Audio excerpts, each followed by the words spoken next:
The following is a Thorpe TV production brought to you in cooperation with Jack Thorfinson. Ladies and gentlemen, welcome to the preHardTarget show. Tonight we'll be looking at the 1911 versus the Glock 21. Well, let's get this show started off right. It looks like Jack got me a little grapefruit juice tonight. Thank you, sir. To the sunny slopes of long ago.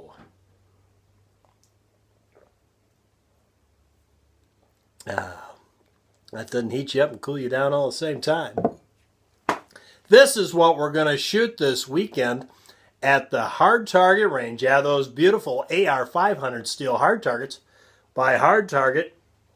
We're going to shoot the Glock 21 in 45 ACP. This one happens to be the full-size frame, not the short frame, a Gen 3. And we're going to compare it to the other gun that we're going to shoot, a 1911.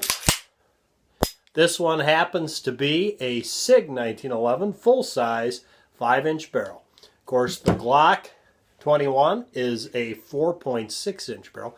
Still fairly comparable, but yes, the SIG is going to be a slightly longer barrel. We're going to shoot them this weekend, and we're going to talk a little bit about the differences and talk about choosing the right firearm for the right job. So let's get started off by taking a look at the two and note the differences. First off, this one, of course, the Glock has a polymer frame and a metal slide. The two guns both have night sights, fairly comparable. Again, we talked about the barrel length, this one being just slightly shorter. This, of course, is considerably lighter due to the fact that the 1911 has a stainless steel slide and a stainless steel frame, where this one has the lighter weight polymer frame. This, however, tends to get pretty close to the same weight once loaded because the magazine holds 13 rounds versus the 8-round magazine in the SIG 1911. So right there, we're going to give a little plus to the Glock because it gives us considerably more ammo in the firearm than the SIG 1911. It also has a different mode of operation, and here you can see this gun is cocked, and on this side you have a safety, and it's what's called locked because the safety is on, preventing this hammer from falling on the firing pin. This is also what's known as an 80 series, although it's technically not an 80 series because it's not a Colt 1911, it's a SIG 1911, but the 80 series has a safety on it that prevents the gun from discharging unless the trigger is pulled. The trigger has to pull to drop that safety to allow the firing pin to hit the cartridge. So even if the safety were off on this gun and it was cocked, if it was dropped, as long as the trigger's not pulled, it won't discharge.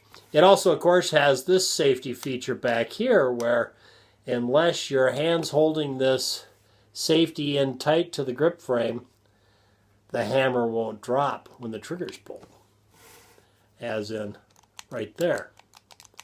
But if that's depressed, it works.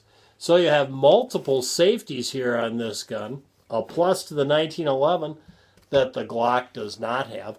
The Glock, however, has a couple safeties that the 1911 doesn't have. It has the same safety where we were talking about in the 80 series on the 1911, but it also has this little doohickey in the center of the trigger, prevents this trigger from being pulled unless that's deployed. Quite similar to the safety on the back of the 1911.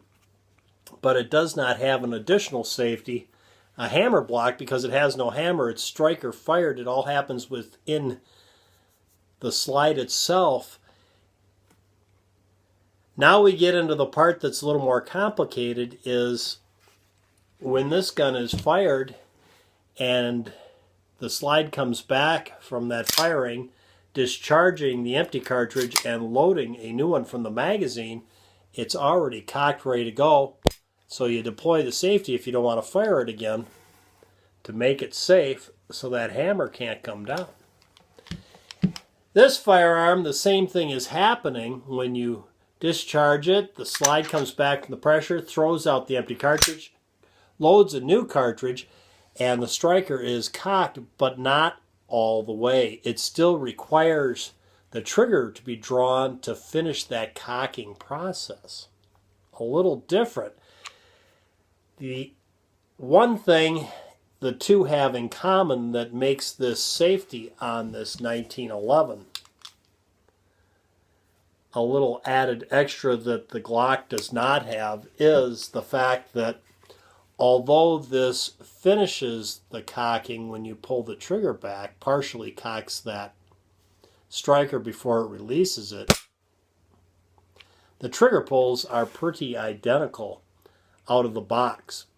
These are around a 6-pound trigger pull, 5.5. After you use them for a while, they usually drop into a 5.5-pound trigger pull. That's what they're advertised as by Glock, is a 5.5-pound trigger pull.